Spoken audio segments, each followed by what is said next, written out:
Hello everyone, myself Saloni Jaiswal from MCA 5th Sem IIPS DABB. Today I am solving the second internal test paper of subject computer oriented numerical methods.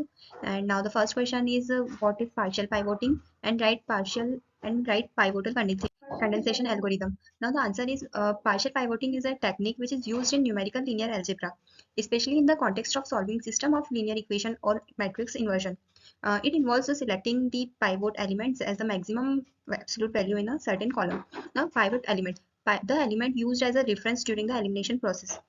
This is pivot element, and the advantage of pivot element is first, this is help to minimize numerical error and improve the stability of numerical algorithms. And second is partial pivoting reduces the accumulation of rounding errors. Now, these are the advantages of pivot elements, and the next is pivotal condensation algorithm. Now, first we will start this algorithm, and the second step is for each column in the augmented matrix is for A is find the pivot element in the current column and swap the current row with the row containing the pivot elements.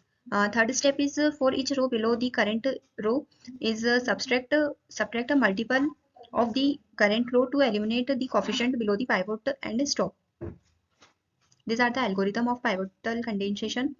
And now the next question is write an algorithm for a forward difference interpolation method. And the solution is step one is start the program, and the second step is read n, where n is number of arguments, uh, and n is also the denote x, which is in our table. And in step three, we use the for loop for this algorithm. Here for I is equals to 0 to n minus 1, and read xi and yi. Here xi is the xi denote the value of x and yi denote the value of y, which is correspond to x.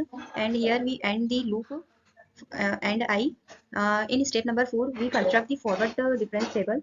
Here we use two for loops, which is one is for j is equals to 1 to n minus 1, and for I is equals to 0 to n minus 1 minus j. Here yi of j is equals to y I plus 1 j minus 1 minus I yi j minus 1. End of I and end of j. In step number 5, we print the forward difference table. Here again we use two for loops. For I is equals to 0 to n minus 1, and for j is equals to 0 to n minus 1 minus j. Then print the yi of j and end of j, and next line we end of I. In step number 6, we read a point of interpolation. And step number 7, assign h, where h is a length, and h is equals to x of I minus x of 0. In step number 8, we assign v, and v is equals to a minus x 0 divided by h. In step number 9, we assign sum, where sum is equals to y of 0 and p is equals to 1. And in step number 10, for here again we'll use the for loop. For j is equals to 1 to n minus 1, and p is equals to p in brackets u minus j plus 1 divided by j, and the sum of these two are sum is equals to sum plus p by 0 in brackets j. Here we end the loop, which is end of j.